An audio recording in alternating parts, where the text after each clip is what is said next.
Boa tarde, estamos em mais uma Ação e Reação, nesta segunda-feira, 25 de abril de 2016. Calor senegalesco aqui na Baixada Santista, né?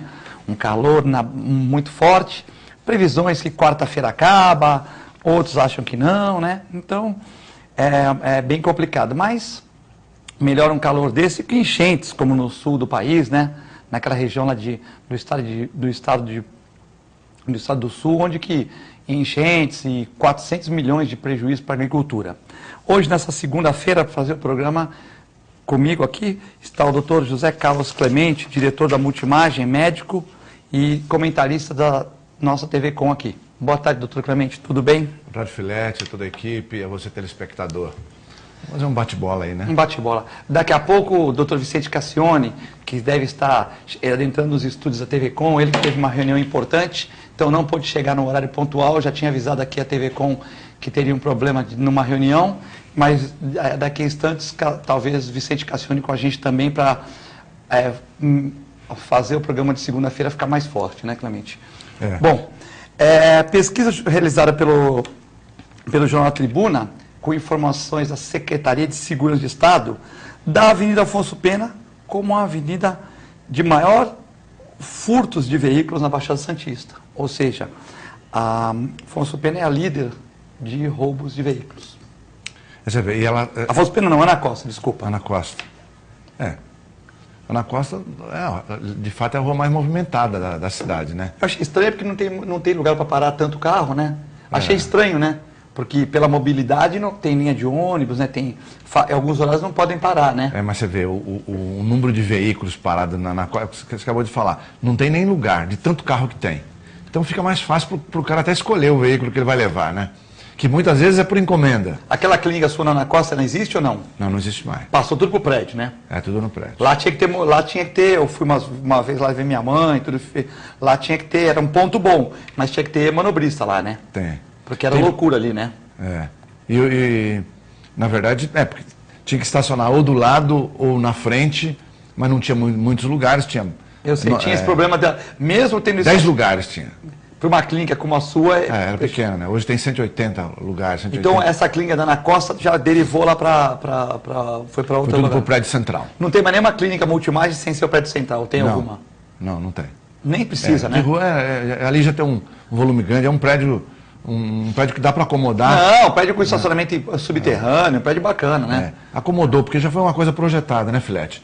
Lá na Ana Costa nós tínhamos uma clínica que foi adaptada... Eu sei, tinha, por exemplo, eu via que era uma clínica bem legal, mas tinha fios, lá nessa clínica tem tudo fio embutido e tal. Porque vocês foram crescendo, tipo as outras clínicas que não são projetadas, que vão se encorpando com vizinha, casa vizinha, então vai fazer aquela meio, ter uma meio gambiarra ali para você poder funcionar até o prédio ficar pronto, né? Não gambiarra técnica, mas assim, passa um fio que você não tem como embutir aquele fio, porque a construção não permite, né? Então fica uma coisa mais assim, não fica tão bonita como a sua clínica, né? Na verdade, ali não foi nada projetado. Então a gente ia fazendo puxadinho para lá e para cá, né? Mas era legal o atendimento também. E depois locamos a casa ao lado.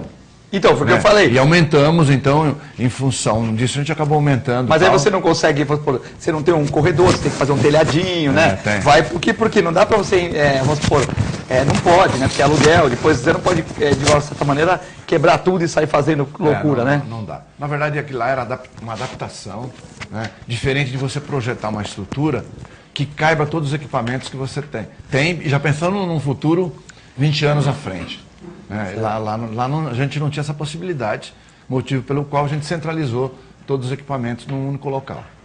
Já adentrando nos estudos, o Dr. Vicente Cassione, que é advogado criminalista, também comentarista do programa, e ele tinha ligado aqui de manhã, falou que tinha uma reunião importante e que ia chegar um pouco atrasado, como eu noticiei no começo do programa, mas já está no ar aqui o Dr. Vicente Cassione.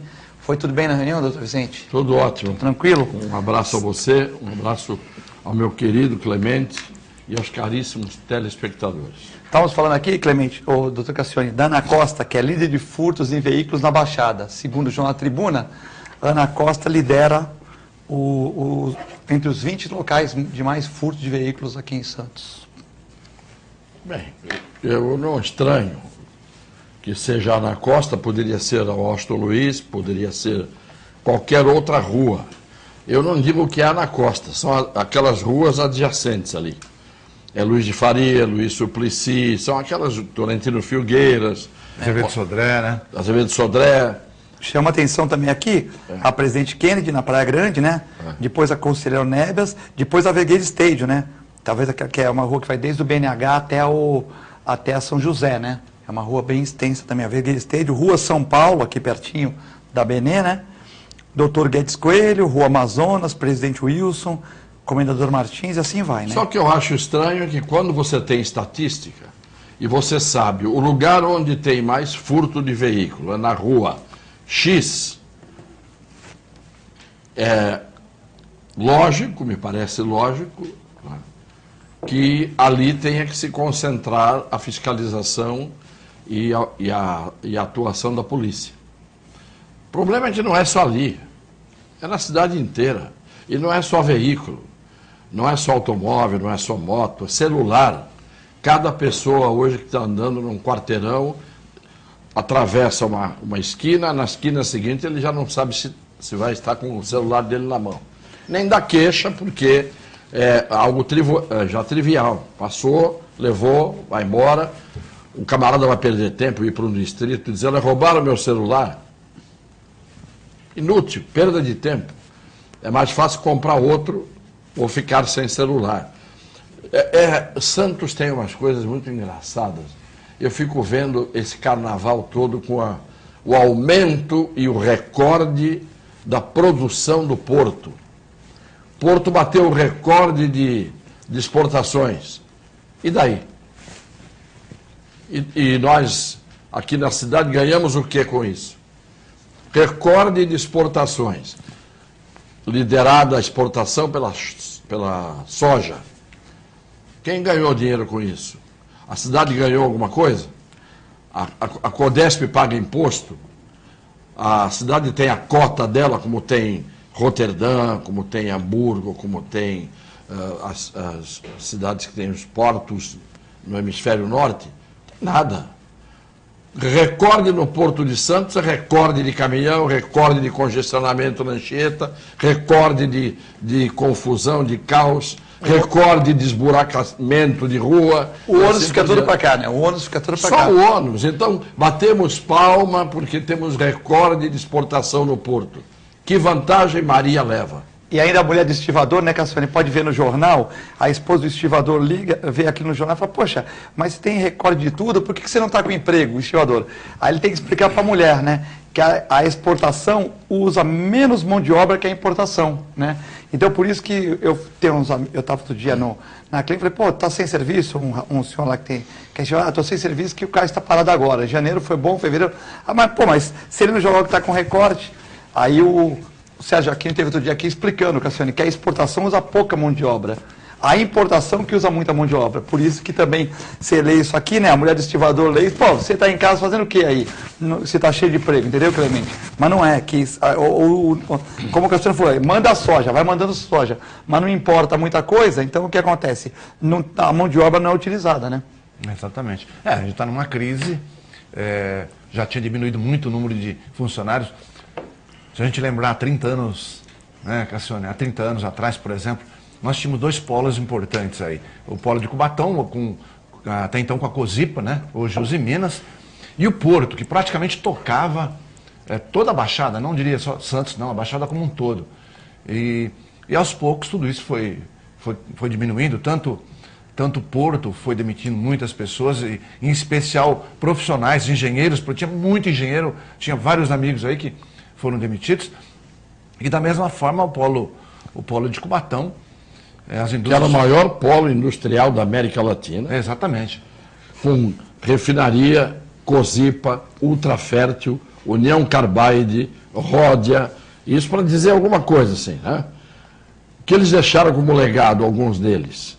Poluição ambiental, algumas das poluições estão aí até hoje, com o lixo químico, com o pentaclorofenol enterrado na área continental de São Vicente, ao longo da rodovia Manuel da O Nóbrega. próprio benzeno, que você já comentou isso aqui num programa, né? Especificamente você falou Da sobre COSIPA, isso, que causou a leucopenia e assim por diante. E agora os demitidos da COSIPA, não é? Além de todos os demitidos ao longo do tempo, da estiva, do cais, de tudo, capatazia, ensacador, na parte administrativa, Guindasteiro. estiva, guindasteiro, todo mundo. Então, o recorde do Porto é para ser aplaudido por quem? Nós não temos nenhum motivo para ter orgulho deste porto, que é o maior porto da América Latina, que não nos traz nenhum benefício. Nenhum benefício. Para ser aplaudido, porque vai pegar essa soja e embalar ela, né, Cassione? Para quem vai fazer o produto final, né? Bom, esse assunto aqui, o doutor Cassione veio de uma reunião, né? Ele deve ter tomado café na reunião, tudo. E aí, ô Daiane, prepara um suco de maracujá para o Cassione, que esse assunto aqui é complicado. O Cassione vai ficar bravo com esse assunto aqui, mas eu vou ter que falar. Centro de Santos tem um terço de imóveis fechados.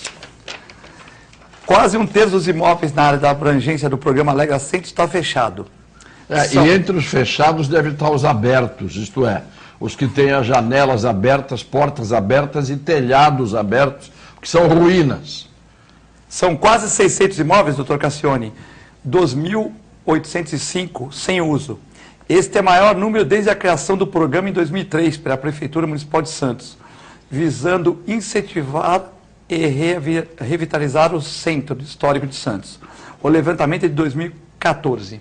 Pois é, e eu era do contra, né? Eu era sempre o mal-humorado, quando eu dizia não existe Alegra Centro, coisa nenhuma.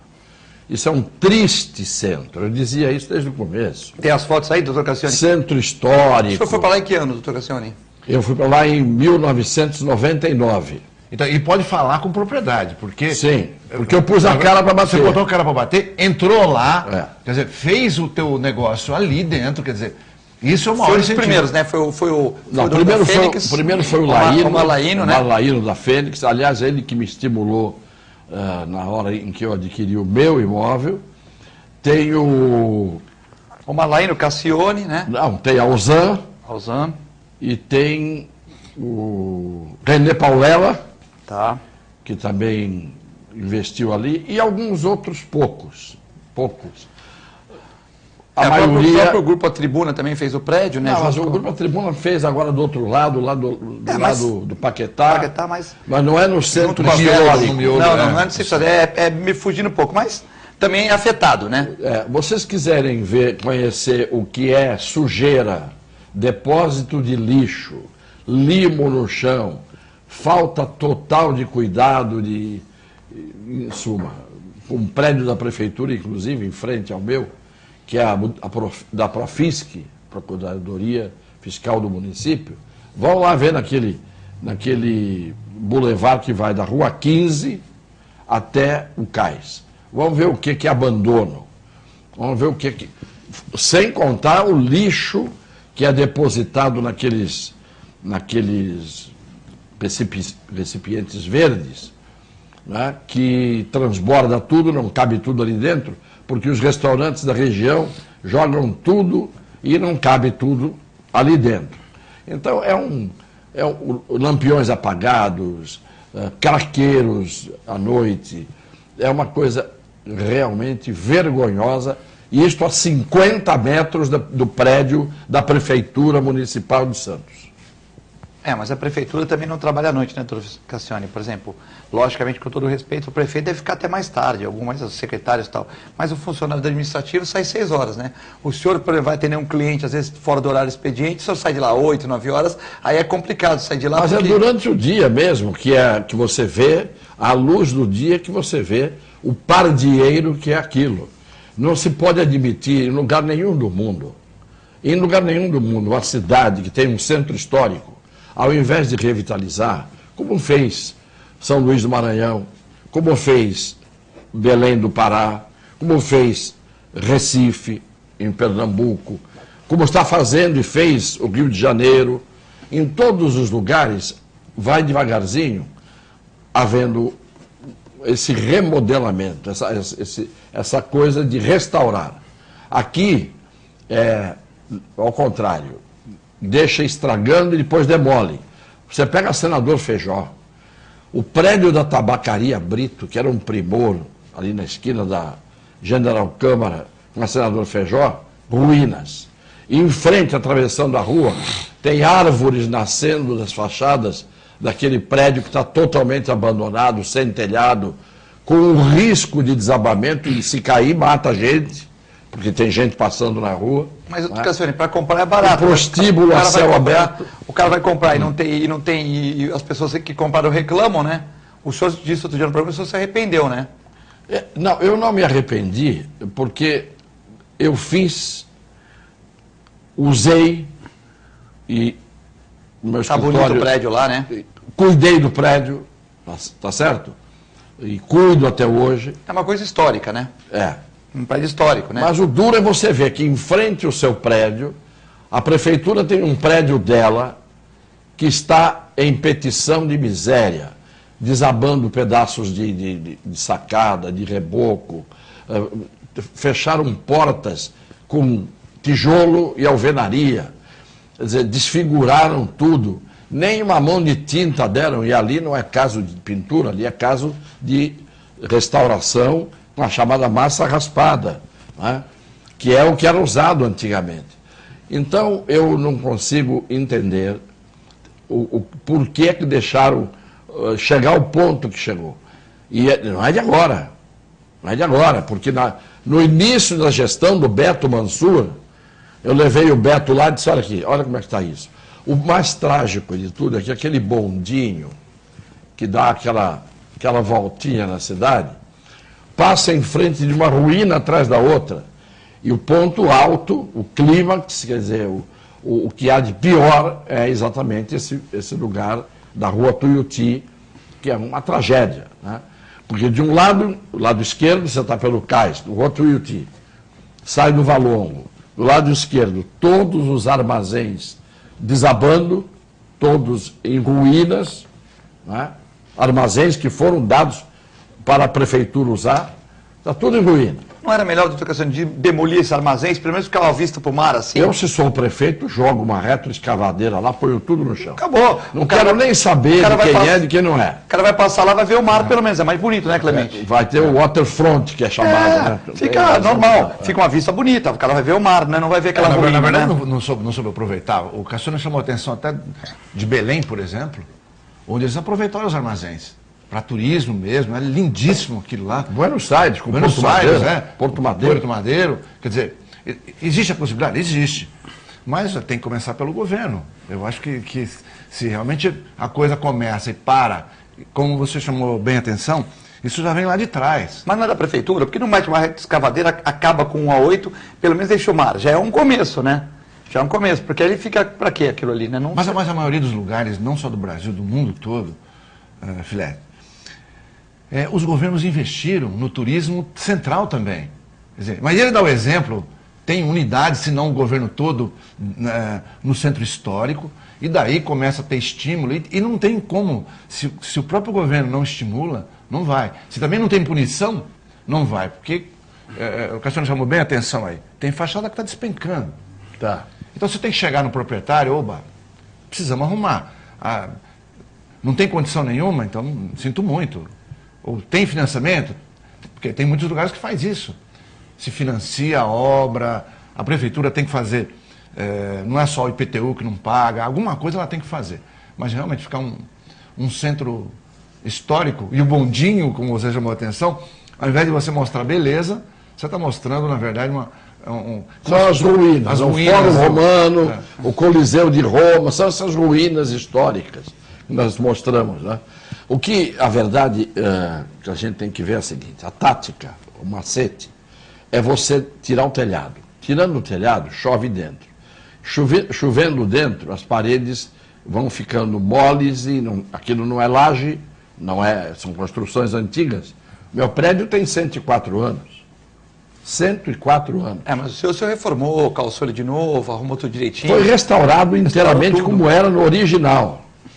Com um detalhe, dentro, na parte térrea, eu já disse isso, nós descobrimos 2 arcos feitos ainda com óleo de baleia e tem conchas de sambaqui, Caramba. que é o que se usava naquele tempo, 2 arcos que, pelos cálculos que foram feitos por um entendido, remontam a 1600. A ser verdade, é a mais antiga ruína histórica que existe na cidade de Santos. Mais do que o Valongo, mais do que a Igreja do Carmo, mais do que o Outeiro Santa Catarina, Casa do Trem. O que era aquele espaço antes? Dentro do meu escritório. Mas o que era aquilo antes? Aquilo era uma edícula que tinha 2 arcos, que seriam 2 janelas ou 2 portas, e quando se construiu esse prédio, se aproveitou a parede dessa edícula. Então, como não era com a base de cimento, nada, você construiu a parede junto com isso, interagiu, tá certo? Fundiu. Aproveitou aquela... E eu descobri sem querer, porque eu mandei descascar a parte o revestimento da parede, para poder rebocar outra vez e pintar. De repente, quando a gente estava cavando lá para tirar o reboco, eu vi um tipo de tijolo enviesado, um tijolo que não se usa hoje. Falei, calma, vai devagar aí, vamos tirando devagar. Foi tirando devagar. Era o arco feito com os tijolos assim, uns tijolos daquele tempo, uns tijolos rústicos, e unidos com o óleo de baleia. Eu tenho concha de sambaqui, misturado com óleo de baleia e com aquele material que era usado, está ali. Na época, eu avisei a prefeitura que ali tinha essa relíquia.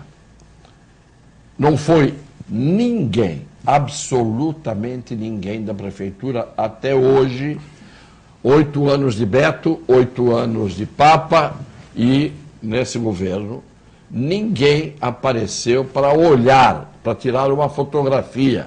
Memória, como é que é o nome? Memória de Santos? Fundação Arquivo Memória. Fundação Arquivo Memória. Arquivo Memória. Nem uma fotografia tiraram, até hoje. Você entendeu? Agora, como o programa é gravado pela prefeitura, é capaz de mandarem algum arqueólogo lá para fazer o trabalho, né? Então, o que é aquele espaço que o senhor tem lá? O anfiteatro era o quê? Lá era uma sala? Naquele anfiteatro, na casa antiga, o que era?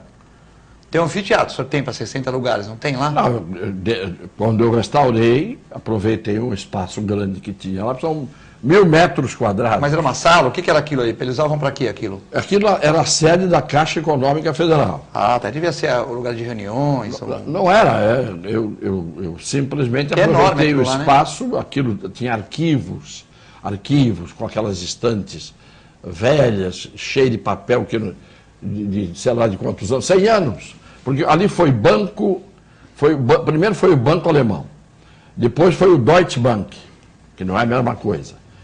Depois, em 1927, foi a Caixa Econômica Federal. A Caixa ficou 70 anos, até 97, quando eu adquiri o imóvel. Então você vê o que tinha de coisa ali dentro, né? Tinha sucuri, tinha dragão, tinha Tiranossauro Rex, tinha, o que você pudesse imaginar tinha lá dentro. 2 anos reformando aquilo. 2 anos. Hoje, os grafiteiros grafitam tudo, jogam pedra nos vitrôs que tem, quebram. Sai à noite lá de carro, o craqueiro já pede um dinheirinho. Não chega nem perto, porque eles levam um tratamento de choque também, que a gente faz. Tipo, tratamento de choque. Legítima defesa, né? Você também não vai deixar o Aí fala, teu advogado criminalista bravo pra cacete ali, o cara já nem chega perto, né? Se passar um pouco do limite, não volta mais. Exatamente. Bom, nós vamos a um breve intervalo, depois nós vamos comentar aqui com o Clemente, o Cassione, sobre as balsas que estão demorando, sobre o Temer que está enfrentando dificuldades no Congresso. É muito rápido, já voltamos.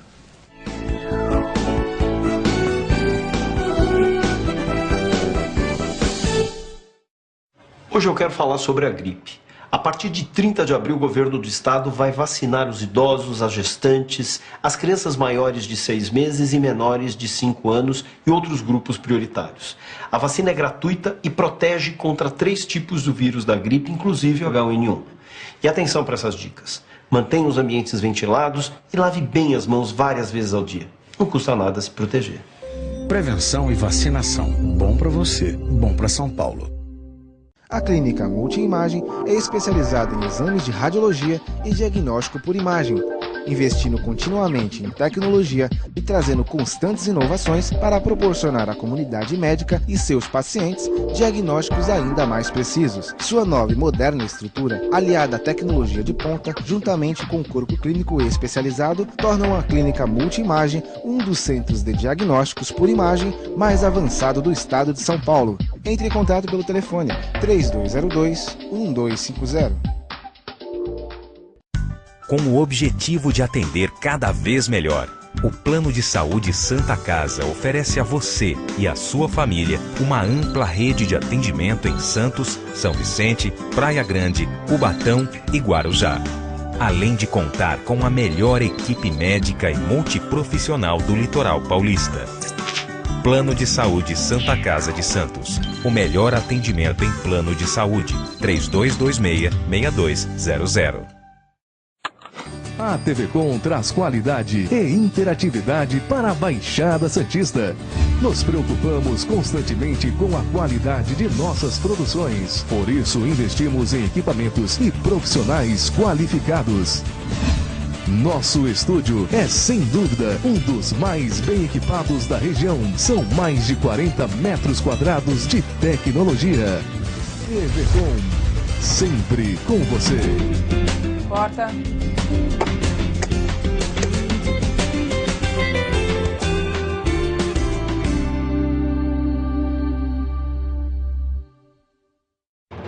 Sintracomos, 76 anos de lutas e conquistas em prol do trabalhador. Um sindicato forte a serviço do trabalhador. Este é o Sindicato dos Trabalhadores das Indústrias da Construção Civil, Montagem e Manutenção Industrial e do Mobiliário de Santos, Cubatão, Guarujá, São Vicente, Praia Grande, Mongaguá, Itanhaém, Peruíbe e Bertioga. Associe-se ao Sintracomos e faça parte da nossa família. Administração, Presidente Macaé Marcos Braz de Oliveira. Existe um lugar em Santos onde você encontra os empreendimentos mais fascinantes da região. Um lugar amplo, aconchegante, feito para oferecer o melhor atendimento para você. Um lugar que reúne as melhores opções residenciais e comerciais nos bairros mais nobres de Santos. Um lugar que a gente nem precisava dizer, porque você já sabe. Central de Vendas Grupo Mendes, Rua Guaiaó 55, Aparecida. Venha fechar um bom negócio para abrir as portas do seu novo lugar. Sindicato dos Trabalhadores Municipais de Praia Grande, há mais de 20 anos levando aos seus associados planos de saúde e convênios, assistência odontológica e jurídica, curso de capacitação e outros benefícios, dando aos servidores melhores condições de trabalho e qualidade de vida. Para mais informações, acesse o site www.sindicatopraiagrande.org.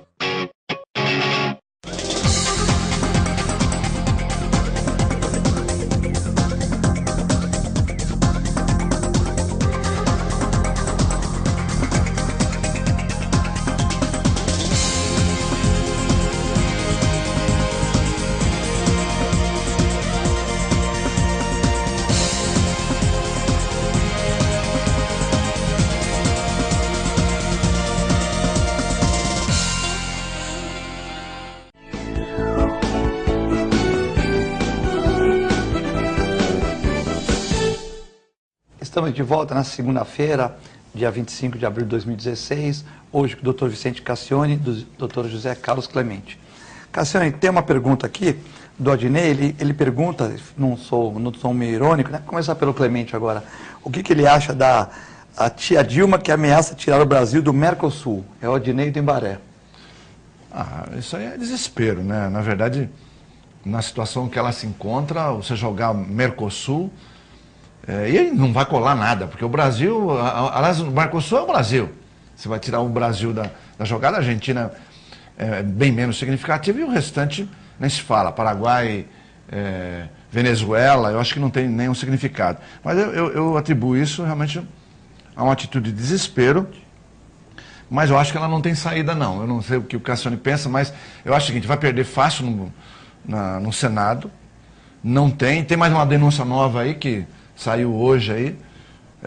Hoje não, na verdade foi no fim de semana, da Isto É, o Cassione que costuma ler aí, da Isto É, que aquele assessor especial dela lá, o Gilles. Eu li essa matéria. Então eu acho o seguinte: com essa denúncia toda, ela tinha se postado de boazinha e tal, agora realmente está fechando o cerco de uma tal forma que eu não vejo como não caçar. O TSE vai acabar caçando essa candidatura, né, Cassione? Deve caçar essa candidatura. E ela realmente está apelando, diz que não tem apego ao poder, mas realmente eu acho que isso é um tipo de apego ao poder, mas também não vejo nenhuma alternativa diferente. Sua opinião, Cassione? Minha opinião é curta e grossa. É uma das mais impatriotas cidadãs brasileiras. Uma das mais impatriotas cidadãs brasileiras. A pátria, para ela, é nada. Ela fez a vida dela girar em torno dos seus ódios, dos seus interesses pessoais, desde o tempo em que ela disse que lutou contra a ditadura. Uma ditadura que, se fosse ela que estivesse no poder, ela estava mandando matar as pessoas que, na verdade, fossem opositores. Naquele tempo, jovem, disposta a pegar em armas como ela estava e pegou. Se fosse o contrário, se ela pegasse o poder, paredão. Então ela tem muito ódio dentro dela. Ela é uma pessoa mal resolvida e não tem nenhum patriotismo.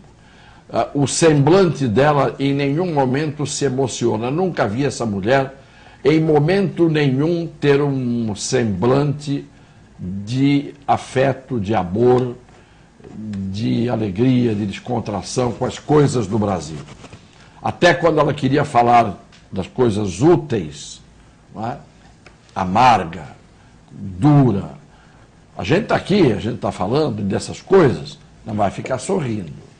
Mas em determinados momentos, a gente, quando fala de coisas amenas, a gente se derrete. Porque dentro da gente tem alguma coisa também que é solvente, que é solúvel, que é volátil. Ela não. Ela é impatriota. Ela não larga aquilo por ódio. Ela, se tivesse um mínimo de patriotismo e um mínimo de vergonha, teria um gesto de grandeza e entraria para a história. Dizia: eu não tenho mais governado, governei mal, não era minha praia, até logo vou deixar o lugar para alguém que possa fazer melhor do que eu. O que também não é fácil de encontrar, mas, de qualquer forma, é isso que ela tinha que fazer. Temer enfrenta dificuldades para montar base no governo.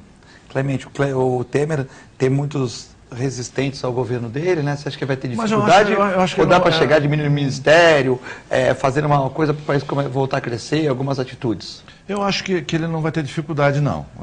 Para achar uma equipe ministerial, eu acho que ele não vai ter dificuldade. Apesar de toda a oposição que ele tem hoje, né? E apesar das denúncias que têm sido feitas em relação à pessoa dele, eu acho que ele não vai ter grande dificuldade. Porque tudo isso que ele está fazendo, na verdade, já é uma preparação para o governo, né? O contato com o Rick Meirelles, por exemplo, que disse que ainda não foi convidado, ou o próprio José Serra. Teve reunião com ele, o José Serra, né? Paulo Scaff, e assim por diante. Já deixou. O Paulo Scaff já passou um recado de que o Temer não aumentará impostos, quer dizer, tipo. Já teve conversas com ele. Claro, isso já para dar um recado para o empresariado. Agora, no fim de semana. Fim de semana. Ele e o Serra, né? Um recado para o empresariado. Então, ele não vai ter dificuldade. O ministro dos Portos pediu demissão, mas já com a expectativa de Barbalho, continuar, né? o Helder Barbalho, de continuar num eventual governo Temer, e assim por diante. Eu não acho que ele vai ter a menor dificuldade. E acho até mais, independentemente das acusações. Estamos analisando um fato que está ocorrendo. Ele está se cercando de pessoas que são pessoas realmente do mercado. Ele quer dar um recado para o mercado, tipo, olha, agora para frente vai mudar, nós vamos ter superávit primário, dar um recado para o exterior, não vai ser esse governo populista, nós vamos focar a inflação, focar a exportação, enfim. Ele está dando um recado ali para o pessoal, não vamos aumentar imposto e vamos ter superávit para pagar essa dívida. Enfim, eu acho que o recado está sendo bem dado, ele não vai ter dificuldade de montar essa equipe. Sua opinião, Cassione? Eu tenho uma impressão que o Temer hoje, ele está eletrificado, ele é mais ou menos um fio desencapado. O sujeito tem um pé atrás de se aproximar dele, porque o Clemente acabou de dizer agora uma coisa que é muito provável. Se o TSE caçar a candidatura, punir a candidatura Dilma Temer, caem os dois. Cai os dois. Então começa que você vai se aproximar de um vice-presidente que pode, daqui a 1 mês, 2 meses ou 3 meses, já não estar no cargo, porque caindo a Dilma no TSE, cai o Temer. Então você acha que o PSB, cai a chapa. O PSB com 33 deputados, 7 senadores, e o PSB e o PSDB estão resistindo a formar chapa com eles por causa desse problema também? O segundo motivo é que quem cerca o Temer, Padilha, Moreira Franco, Henrique Alves, Gedel Vieira Lima, etc., não são flores que se cheirem. Mas tem flor que se cheire nesse momento? E o Temer preside um partido que é o PMDB, evidentemente, preside um partido que tem restrições por parte dos outros partidos, porque o PMDB é o maior partido do Brasil. Então, na hora em que o PSDB embarca na canoa do Temer, para que o PSDB vai fazer isso? O PSDB diz assim: PT está hoje em ruínas, no rodapé. O Temer vai tampar buraco com a possibilidade de vir a desabar também. E a previsão é agosto, né? Previsão para essa cassação é agosto. Para que o PSDB, que está vendo no horizonte a perspectiva de uma eleição em que ele pode entrar descontaminado, que é aquela coisa, o PSDB tem que botar aquela vestimenta para não pegar radioatividade para ir até a eleição. Porque se ele se une ao Temer, desaba o Temer, PSDB estava fazendo parte. Então, em política, esperar 3 anos, que é o que falta para a eleição de 2018, está o Ciro Gomes de olho, está o José Serra de olho, está o Aécio de olho. O próprio Alckmin, né? O Alckmin de olho. Então, esse pessoal não quer se aproximar para colaborar, né? Porque a Marina é outra história. A Marina está na dela, coerentemente, lá num canto. Mas também está de olho, né? Claro que está de olho. Está de olho porque ela foi candidata da última vez. E teve uma eleição expressiva, né? Votação expressiva, né? Lá, expressiva e com um detalhe.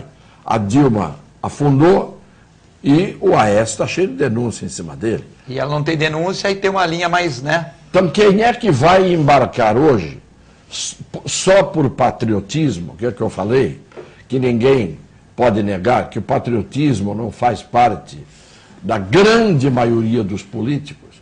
Ou você acha que as pessoas entram na política como regra absoluta e geral porque são patriotas? Cada um entra por alguma razão, né? Claro que alguns entram querendo mudar o mundo. Você acha que vai mudar o mundo? Você não tinha ideia de mudar o mundo? O Clemente deve ter tido ideia de mudar o mundo. Eu lá atrás tinha ideia de mudar o mundo. Mas chega no sistema... Não, chega uma hora que você vê que você não muda nem a sua casa. Vai mudar o mundo. Então eu não acredito que o Temer tenha facilidades pela frente. O que está mais fácil para o Temer hoje, porque a bola da vez que está na boquinha da caçapa, é a Dilma. Saindo a Dilma, você não tenha dúvida nenhuma que vai desabar o mundo em cima do Temer. Vai desabar. Ele só tem 3 anos. E as medidas que precisam ser hoje colocadas em prática no Brasil são medidas amargas, são medidas de restrição, são medidas de contenção, são medidas que vão levar a um período de calvário. Então, para que o sujeito vai embarcar numa canoa por 3 anos? Deixa o Temer se arrebentar 3 anos e depois a gente vai para a eleição com aquelas promessas de mudar o mundo. O senhor acha que mesmo uma pessoa, se fosse uma outra pessoa, com uma equipe competente, não tem esse otimismo todo que o Clemente passou, não consegue... Não, Filete, meu negócio é o seguinte, eu não acho que ele não vai ter problema. Eu disse que eu não, acho que ele não vai ter dificuldade para montar a equipe. Para montar a equipe é uma coisa. O que não significa que ele vai governar, porque eu acho que ele vai ser caçado.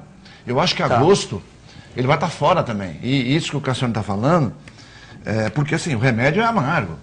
Por exemplo, eu gosto de economia, acabei fazendo... economia é uma coisa que a gente não vive sem isso. E vai ser remédio muito amargo. Quer dizer, vai ser um período difícil, você tem que fazer economia de dinheiro, o crédito vai ficar escasso. Hoje você já tem uma inadimplência acima de 40% da população, né? Então vai ser realmente muito difícil.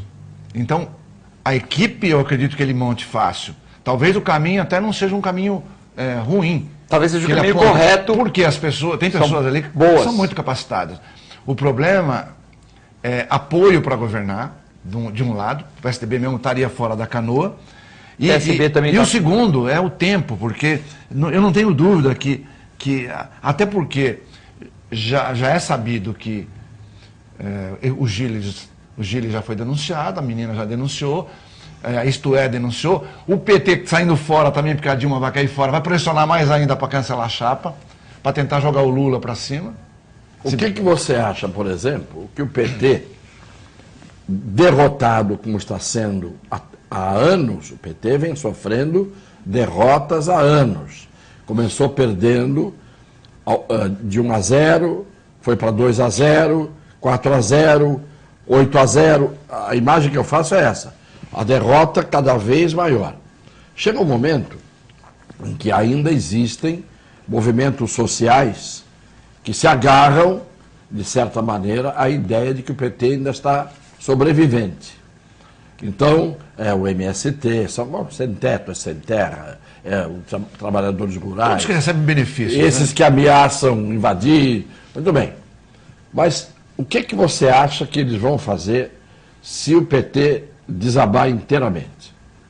Você acha que o PT vai voltar à tona fazendo discursos moralistas, fazendo discursos éticos? Porque foi assim que ele chegou.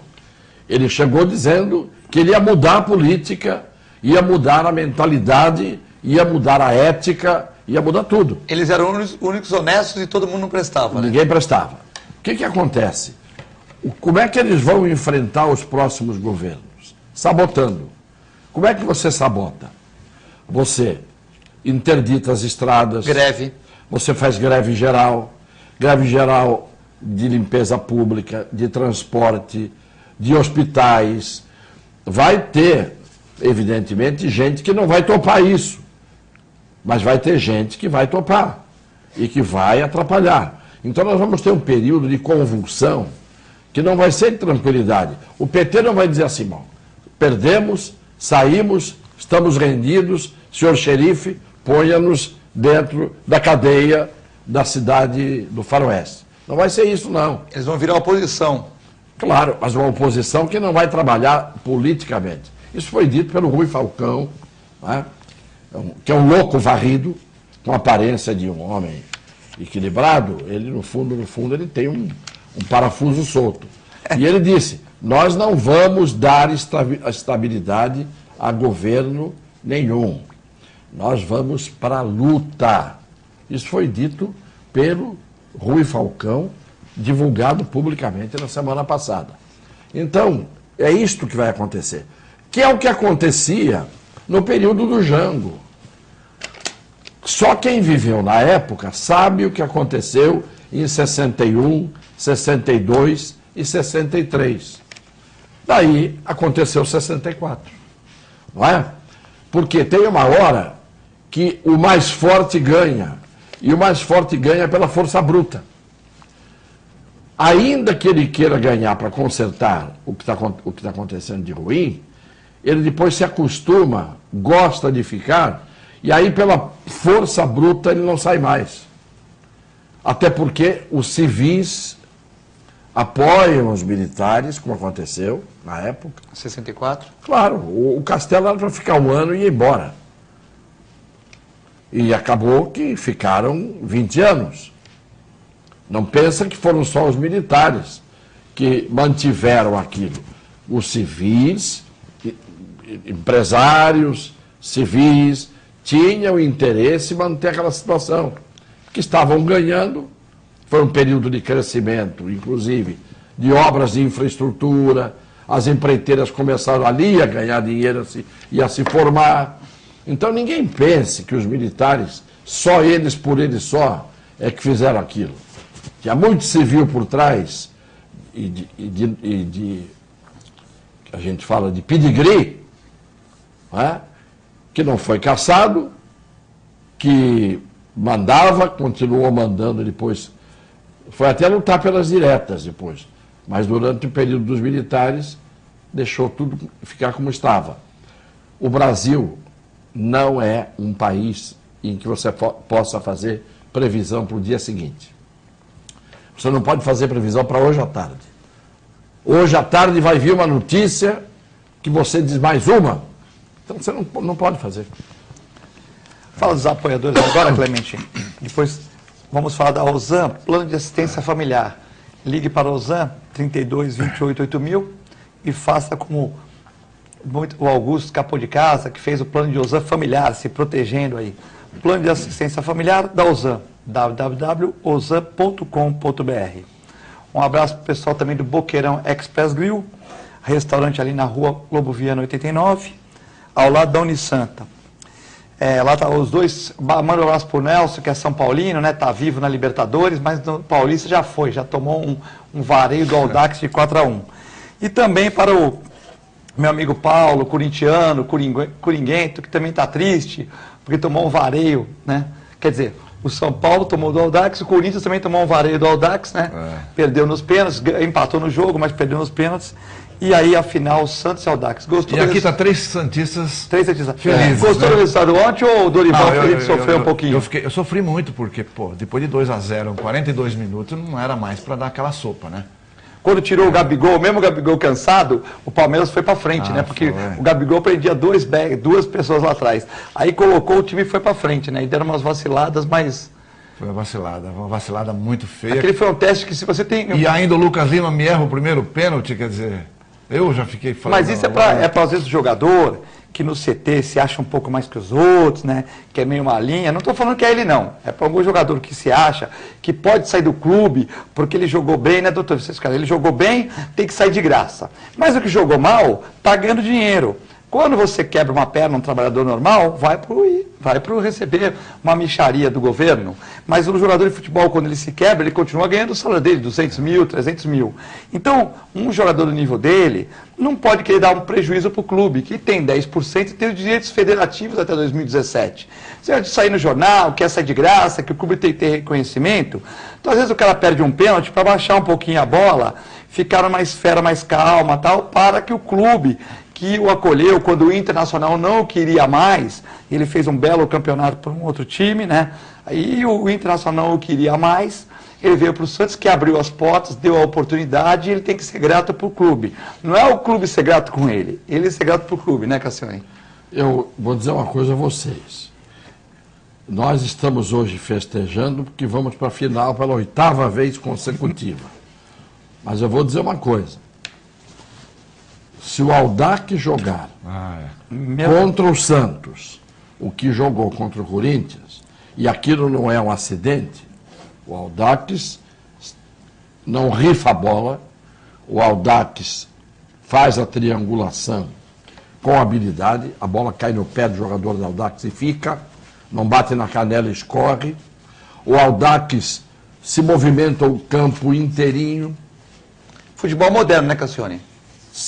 O Santos que se cuide, porque no ritmo que o Santos está jogando, com aquele jogo mais do que conhecido, o que desequilibrou o jogo ontem? Duas jogadas individuais. Uma jogada do Gabigol e outra jogada do Zeca, que tocou pro Gabigol. Uma jogada do Lucas Lima, que deu aquele passe perfeito pro Gabigol. Isso. Mas o Gabigol, individualmente, para mim foi o melhor jogador em campo. Com certeza. Mesmo perdendo gol, mesmo isso. Ele e o Vanderlei, o goleiro, né? Claro. Foi o melhor jogador. Aí o Dorival tira o melhor jogador em campo. Naquela hora ele tem que tirar um jogador e colocar mais um atacante. E eu acredito no Joel, que acho que nem no banco, não sei se estava ontem, porque mandaram para o Amapá. Estava no banco o Joel. Bom, então eu puria o Joel. Porque na hora em que você tem o Joel, o Gabigol, ainda que tivesse que tirar o Ricardo Oliveira. Por quê? O Ricardo Oliveira jogou. Jogou. 90 minutos praticamente não fez absolutamente nada. Eu não estou dizendo que ele é ruim, mas no sistema de jogo, de marcação do Palmeiras em cima dele, neutralizando. Ontem ele não jogou bem. Porque o Ricardo é um jogador de ficar na frente para receber bola. E ele não tinha como receber bola. Então, o que tinha que fazer? Tirava o Ricardo Oliveira naquele final de jogo, punha o Joel e atacava mudando de posição, como fazia o Giovânio. Giovânio caía para um lado, o Gabriel caía para o outro. Depois eles... E mesmo o Gabriel cansado, podia recuar um pouco o Gabriel e fazer o João ficar na correria lá na frente. Claro. Quando tirou o Gabriel, o Palmeiras foi para cima, o Cassiano tem toda a razão. Claro. E eu vi os jogos com umas pessoas e falaram, puxa, vai tirar o Gabriel, veio para cima, né? E o Rafael Marques, que dá sorte contra o Santos, fez 2 gols. E aí a história que... Olha, o meu genro é palmeirense, estava do meu lado assistindo o jogo. Alô, já foi. Eu disse, o Palmeiras vai empatar e isso vai para os pênaltis. Como? Eu vejo futebol há 71 anos. Só que eu não vejo como torcedor. Eu fui, por ofício, 15 anos da minha vida, repórter de campo e comentarista esportivo, em que você é obrigado a ver o futebol como observador técnico. Então, por mais que deixar você... a paixão de lado. Por mais que você torça, e eu sou fanático, né, mas eu observo o que está acontecendo em campo. Na hora que aconteceu aquilo, eu cantei a bola e aconteceu. E ainda disse, Lucas Lima não pode ser escalado para bater pênalti. Não pode. Não pode. Não é para isso que ele serve. Ele serve para ser o craque que ele é, fazendo as coisas que ele faz. É como o Neymar, né? O Neymar fez um gol no Barcelona, foi 3 gols, o último jogo 5-0, né? Claro. Fez 3 gols do Suárez. O Neymar fez um gol de pênalti, que derrubaram o moleque uma vez, o Suárez bateu. Aí na outra empurraram o Neymar, ele foi bater. Ele bateu no meio do gol, o goleiro quase pegou. Ele bateu no meio do gol, o goleiro quase pegou. Quer dizer, ele não tem uma categoria de um Zeca para bater um pênalti que bateu no cantinho, ou mesmo do Palmeiras, aquele que não estava jogando há muito tempo, que entrou, como é o nome dele? O meia do Palmeiras, número 10. Gabriel Marques. Não, o outro que entrou, bom, que estava contundido há muito tempo lá, que fez o gol. Que fez 2 gols, não foi isso? Não, quem fez o gol foi o Rafael Marques, mas ele bateu o pênalti com... E quem que errou o pênalti, não foi ele? Quem errou foi o Rafael Marques que errou o pênalti. Eu estou dizendo. O goleiro que festejou na Copa do Brasil, o goleiro do Palmeiras que jogou muito bem ontem também, perdeu o pênalti final, né? Mas aquele pênalti perdido com uma bola na trave, eu digo, aquilo um pouquinho para cá estava dentro do gol e o goleiro do Santos estava vencido ali. O problema é, há jogadores que são feitos para fazer gol durante a partida. Quantas vezes eu vi o Pelé perder pênalti? Quantas vezes eu vi o Pelé perder pênalti? Pelé, você imaginar o Pelé perder um pênalti, fazia gols impossíveis e perdia pênalti. Tanto que quem batia o pênalti no tempo em que o Pelé jogava com ele era o Toninho Guerreiro. Que de bola entendia muito menos que Pelé, mas claro, sabia fazer gol, né? Ontem, quem é que tinha que bater? Vitor Ferraz, o Zeca, o David Braz. Aí tá certa a escalação. Eu só não colocaria nem o Ricardo Oliveira para bater pênalti. Não, ele também é muito ruim para bater pênalti. Ricardo Oliveira. É complicado. Eu estava com o meu neto assistindo E ele ainda perguntou, pô, escuta, vô, o Ricardo Oliveira está jogando?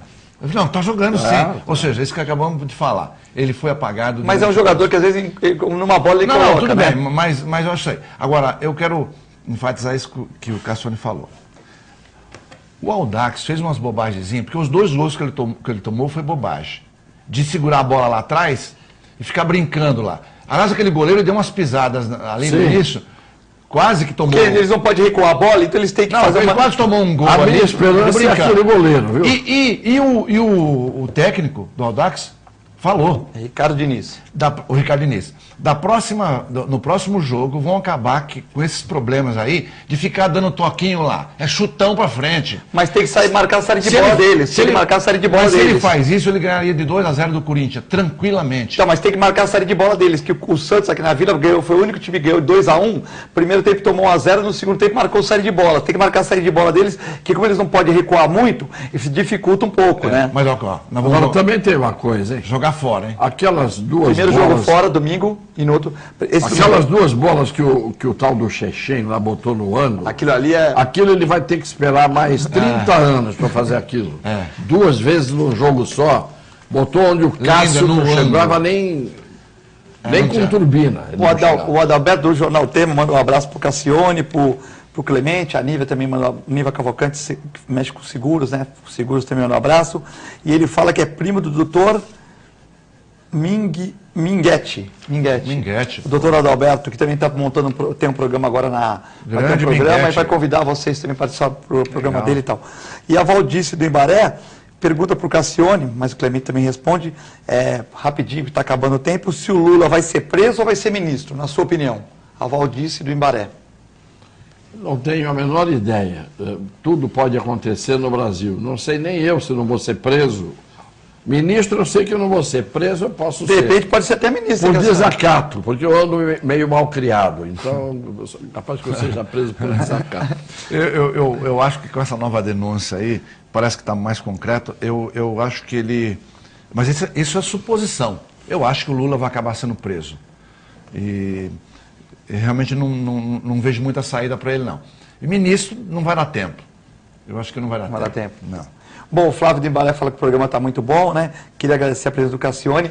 Craqueiros do centro. Toma cuidado com o doutor Vicente Cassione, que o homem foi bom de tiro, hein? Era campeão aqui junto com o Lália e tal. Não é moleza. Toma cuidado lá, ficar batendo no carro dele lá, novela dando susto no doutor Vicente Cassione. É ruim, hein? Boa tarde, doutor Cassione. Boa tarde. Eu sou pacato. É brincadeira, viu, Cassione? Pacífico.